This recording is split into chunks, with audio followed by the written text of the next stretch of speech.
امروز ساعتی ریاستی اساسگذاری صلح و وحدت ملی پیشوای ملت پرزیدنت جمهوری تاجیکستان رئیس حکومت جمهوری تاجیکستان محترم امامعلی رحمون مجلس حکومت جمهوری تاجیکستان برگزار شد. در کار مجلس نخست اوید به جریان اجرای قرار حکومت جمهوری تاجیکستان درباره نقشه چاره‌بینی‌ها اوید به بهتر نمودن فضای سرمایه‌گذاری در ساحه کشاورزی و رشد تجارتی اگراری جمهوری تاجیکستان برای سال‌های 2019-2021 حسابات وزیر کشاورزی جمهوری تاجیکستان سلیمان زیازاده شنیده شد. تاکید گردید که برای تقویت بخشیدن به رشد ساحه کشاورزی، دستگیری صاحبکاری و جلب بیشتری سرمایه به کمپلکس اگروصنعتی جمهوری با اقدام پیشوای ملت محترم امامعلی رحمون از طرف حکومت کشور یک قطار امتیازهای تعریفی و اندازی پیشنهاد گردید. در اساس کدکس های انداز، گمرک و قانون جمهوری تاجیکستان درباره بودجه دولتی جمهوری تاجیکستان برای سال 2021 برای ساحه کشاورزی 14 امتیاز فیسکالی پیش بینی شده است که این زیاده از 13% شماره عمومی امتیازهای دولتی را در بر میگیرد.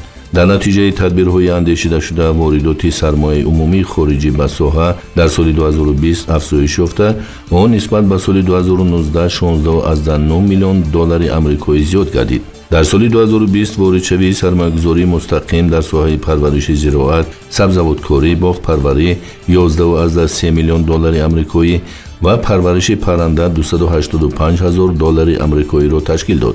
در برابر این در دوام سال‌های 2019-2021 برای رشد ساحه کشاورزی از بودجه دولتی در دایره برنامه‌های ساحوی 74.5 میلیون سومانی و طریق لایحه‌های سرمایه‌گذاری دولتی خارجی 66.7 میلیون دلار آمریکایی روانه گردیده است. پرزیدنت مملکت محترم امامعلی رحمون وزارت کشاورزی، وزارت اداره‌ها و تشکیلات‌های داخلدار را وظیفه‌دار کردند که برای اجرای پررو و ثمرناک نقشه چاره‌بینی‌ها اوید به بهتر نمودن فضای سرمایه‌گذاری در ساحه کشاورزی و رشد تجارتی اگراری جمهوری تاجیکستان تدبیرهای مشخص را عملی کرده از نتیجه کارها به حکومت مملکت معلومات پیشنهاد نماید. سپس در کار مجلس حکومت کشور لایحه‌های یک قطار قانون‌ها از جمله درباره لایحه قانونی کنستیتوسیون جمهوری تاجیکستان اوید به وارد نمودن تغییر به قانون کنستیتوسیون جمهوری تاجیکستان درباره حکومت جمهوری تاجیکستان درباره لایحه قانون جمهوری تاجیکستان اوید به وارد نمودن تغییرات به قانون جمهوری تاجیکستان درباره مقامات عدلیه جمهوری تاجیکستان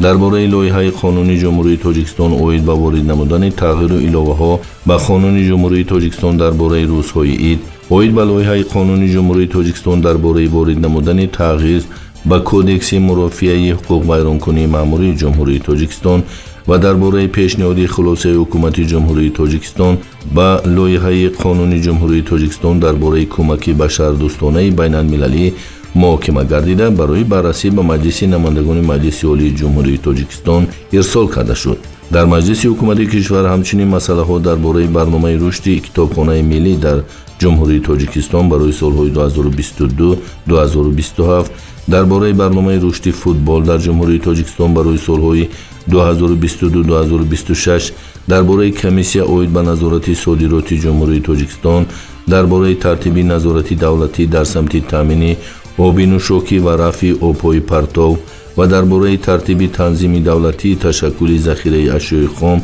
و تامین کارخانه‌های کارکرد با محصولات کشاورزی محاکمه گردیده حسابات شخصانی مسئول شنیده شد. در آخر کار مجلس حکومت کشور پرزیدنت مملکت محترم امامعلی رحمون برای اجرای سپارش‌های مجلس نوبتی دستورهای قبلی سرور دولت ضمن سفرهای کاری در شهر و ناحیه‌های مملکت داده شده